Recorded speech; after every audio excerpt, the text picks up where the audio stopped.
আসসালামু আলাইকুম। সকলের প্রতি আন্তরিক শুভেচ্ছা। সোনার তরী ২ লঞ্চে চড়ে চাঁদপুর যাচ্ছি। নদীপথের শীতল হাওয়া এবং চারপাশের দৃশ্য মন জুড়িয়ে দিচ্ছে। আলহামদুলিল্লাহ।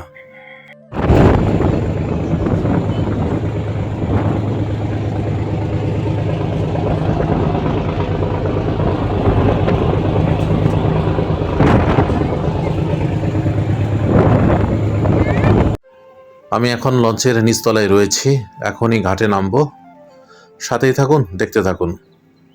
এই চাঁদপুর লঞ্চঘাটের চারপাশের দৃশ্যটা একবার দেখুন, কত সুন্দর। দেশের দূর দূরান্ত থেকে ছেড়ে আসা বিশাল সব বিলাসবহুল লঞ্চ এখানে এসে ভিড়েছে। এই যে নদীটি দেখতে পাচ্ছেন, এটা হচ্ছে ডাকাতিয়া নদী।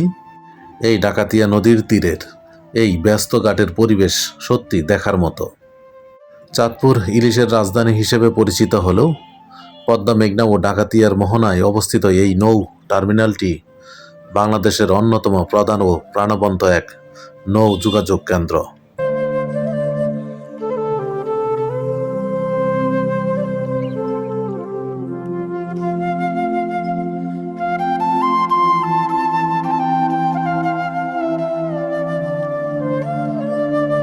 দেখুন কত সুন্দর করে লোহা এবং কাঠের সমন্বয়ে এই যে রাস্তাটি তৈরি করা হয়েছে। আগে কিন্তু এরকম ছিল না। আগে এখানে আপনার একটি বাঁশের সাঁকো ছিল, যা খুবই ঝুঁকিপূর্ণ ছিল। কিন্তু বর্তমানে খুব সুন্দর করা হয়েছে। এই ঘাটটি দেখতেও খুব চমৎকার লাগছে। একেবারে আধুনিক যে রাস্তাগুলো থাকে সেরকম। বোগদা দিয়া ১৩ লঞ্চটি দাঁড়িয়ে আছে। চারপাশের পরিবেশটা একবার দেখুন। উপরে দিগন্ত বিস্তৃত নীল আকাশ, আর নিচের নদীর স্বচ্ছ টলটলে পানি। নদীর আর আকাশের এমন মেলবন্ধন সত্যি মন ভরিয়ে দিচ্ছে আমাকে।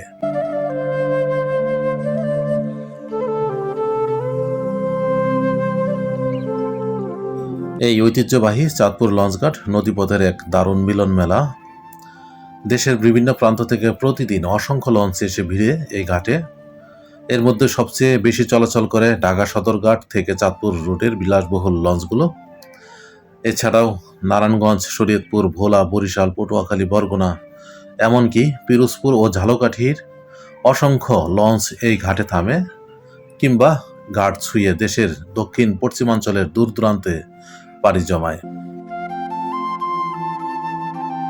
চাঁদপুর লঞ্চঘাট থেকে নেমে রাস্তার সাথে কয়েকটি হোটেল দেখতে পাবেন। দেখুন এখানে একটি হোটেলে কি সুন্দর করে ইলিশ মাছগুলো ভাজা হচ্ছে।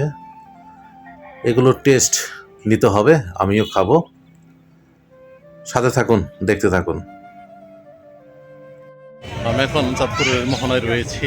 দেখুন ইলিশের স্তম্ভ দেখা যাচ্ছে, খুব সুন্দর লাগছে। পরিবেশটা অত্যন্ত চমৎকার। চাঁদপুরকে বাংলাদেশের ইলিশের রাজধানী হিসেবে বিশ্বজুড়ে চিহ্নিত ও সম্মানিত করতে এবং জেলার প্রধান ঐতিহ্যকে সবার সামনে তুলে ধরতে এই ইলিশের ভাস্কর্যটি তৈরি করা হয়েছে। দেখুন এই ঘোড়াটি কত সুন্দর করে মাটিতে শুয়ে আছে। আমরা তো জানি ঘোড়া সবসময় দাঁড়িয়ে থাকে এবং দাঁড়িয়ে দাঁড়িয়ে ঘুমায়। দেখুন দূরে আরো একটি ঘোড়া কি সুন্দর করে ঘাস খাচ্ছে। আমি এই ঘোড়াটিকে দেখে সত্যি অবাক হয়েছি। আমি অনেক ঘোড়া দেখেছি, সবসময় সব ঘোড়া দাঁড়ানো অবস্থায় দেখেছি। ১৯৭১ সালের মহান মুক্তিযুদ্ধে চাঁদপুরের এই ৩ নদীর মোহনায় পাকিস্তানি হানাদার বাহিনীর হত্যাযজ্ঞ ও নদীপথে ভাসিয়ে দেওয়া বীর শহীদদের স্মরণে এই রক্তদ্বারা স্মৃতিসৌধটি নির্মাণ করা হয়েছে।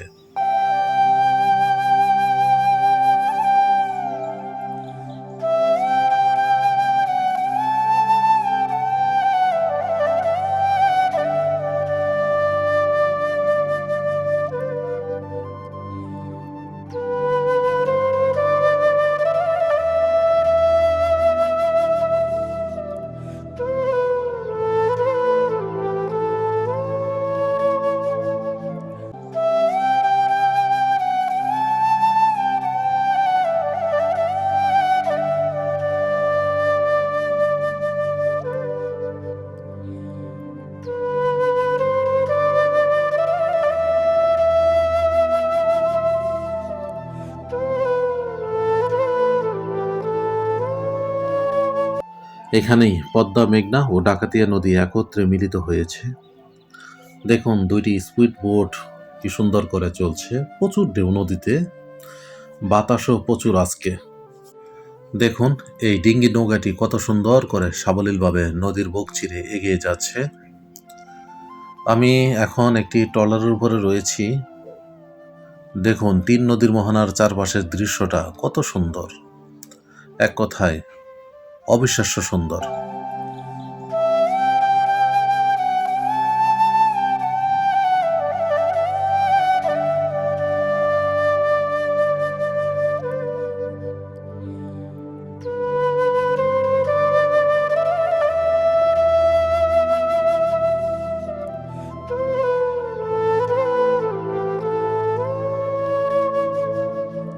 প্রকৃতির কি মনোরম দৃশ্য, কত সুন্দর করে ছাগল দুটি টেবিলের উপর শুয়ে আছে। আশেপাশে আরো বেশ কতগুলো ছাগল দেখতে পাচ্ছি। চাঁদপুরের এই অপার প্রাকৃতিক সৌন্দর্য উপভোগ করতে দেশের নানা প্রান্ত থেকে ছুটে আসেন অসংখ্য দর্শনার্থী। আমিও এই মনোরম পরিবেশ বেশ উপভোগ করলাম। চলুন এবার ইলিশের বাজারে যাই। আমি এবার চলে এলাম ইলিশের বাজারে। দেখুন কত বড় বড় ইলিশ, আমার চোখে দেখা এগুলোই হচ্ছে সবচেয়ে বড় ইলিশ। এর আগে এত বড় ইলিশ দেখিনি। এগুলো প্রায় 1.5 থেকে 2 কেজি পর্যন্ত। এগুলোর দাম চাওয়া হচ্ছে আকার ভেদে 3,000 থেকে 5,000 টাকা প্রতি কেজি। আপনি মোহনা থেকে কিছু দূরেই রেললাইন, আর রেললাইন সংলগ্ন এই ইলিশ বাজার। এখান থেকে আপনি ইলিশ কিনতে পারবেন। আর এখানে প্যাকেটিংয়ের ব্যবস্থা আছে, বরফ তো আছেই, বেশ কিছু মজুরি নিবে। আপনি ইচ্ছে করলে এখান থেকে বরফ দিয়ে বাংলাদেশের যে কোনো প্রান্তে নিতে পারবেন। এই ইলিশ বাজারে ছোট বড় মাঝারি সকল ধরনের ইলিশ পাওয়া যায়। এখন বর্ষার সিজন, একটু বেশি পরিমাণে মাছ পাওয়া যাচ্ছে, কিন্তু দাম বেশি। দেখুন এগুলোর সাইজ একটু ছোট, বরফ দিয়ে রাখা হয়েছে। এগুলোর প্রতি কেজি চাওয়া হচ্ছে 1500 থেকে 1800 টাকা কেজি। আরও ছোট মাছ রয়েছে, এই যেগুলো আবার একটু ছোট, এগুলো 700 থেকে 1200 টাকা কেজি চাওয়া হচ্ছে। এখানে বেশ কিছু বড় ইলিশ এবং ইলিশের ডিম বিক্রি করা হচ্ছে। এই বাজারে কিন্তু সবসময় এই ইলিশের ডিম আবার পাওয়া যায় না।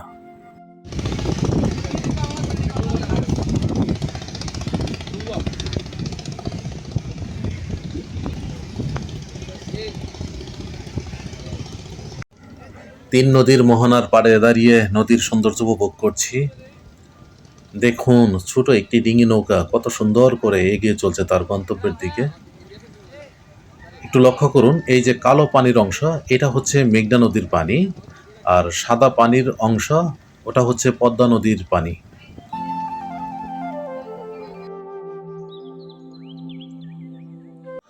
এখানে অনেক স্রোত, এই নৌকাটির সামনের দিকে এগিয়ে যেতে কষ্ট হচ্ছে। ঘাটে বাঁধা রয়েছে সারি সারি নৌকা। এক কথায় এখানকার পরিবেশ খুবই চমৎকার। দেখুন একটি লঞ্চ কত সুন্দর করে এগিয়ে চলছে। ইলিশ ও অন্যান্য মাছ ধরার ছোট ছোট নৌকা দেখতে পাচ্ছি। আমার সামনে এই যে নদীটি দেখতে পাচ্ছেন, এটা হচ্ছে ডাকাতিয়া নদী। কি সুন্দর করে লঞ্চটি এগিয়ে যাচ্ছে। এই যে দৃশ্যগুলো দেখতে পাচ্ছি ঘরবাড়ি, এগুলো হচ্ছে চাঁদপুর পুরান বাজার। একসময় এই পুরান বাজারকে বলা হতো পূর্ব বাংলার বাণিজ্য রাজধানী। পদ্মা, মেঘনা আর ডাকাতিয়া নদীর মোহনায় গড়ে ওঠা এই ঐতিহ্যবাহী বাজারটি আজও তার প্রাচীন জৌলুস আর জমজমাট নদীর ঘাটে সাক্ষী বহন করে চলছে।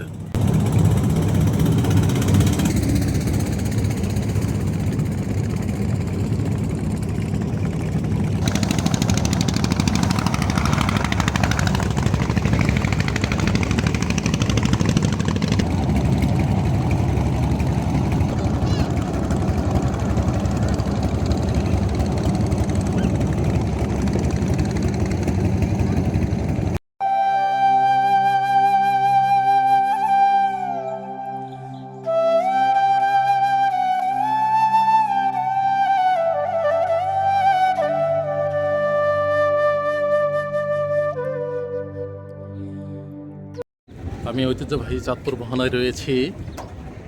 একটা ট্রলার ভাড়া করলাম। আমি এখন মিনি কক্সবাজার যাচ্ছি। দেখুন কত সুন্দর পরিবেশ, অনেকগুলো ট্রলার যাচ্ছে। ওই পাশে চাঁদপুর পুরান বাজার দেখতে পাচ্ছি। আলহামদুলিল্লাহ খুবই ভালো লাগছে। এই যে আমাদের ড্রাইভার ভাই আমাদের ট্রলারটি এখনই ছেড়ে দিচ্ছে। খুবই সুন্দর পরিবেশ, আলহামদুলিল্লাহ।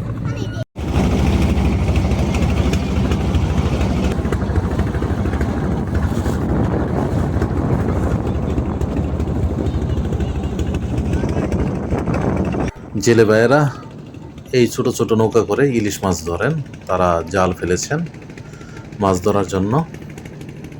দারুণ। আজকের পর্বটি এখানেই শেষ করছি, তবে আগামী পর্বে আপনাদের নিয়ে যাব চাঁদপুরের বিখ্যাত মিনি কক্সবাজারে। আর হ্যাঁ, সেখান থেকে ফেরার পথে মাঝ নদীতে আমরা যে ভয়াবহ বিপদের মুখোমুখি হয়েছিলাম তার পুরো অভিজ্ঞতা শেয়ার করব পরবর্তী পর্বে। সেই থ্রিলিং পর্বটি দেখতে মিস করবেন না। আজ আর নয়, সবাই ভালো থাকুন, সুস্থ থাকুন। আল্লাহ হাফেজ। আসসালামু আলাইকুম।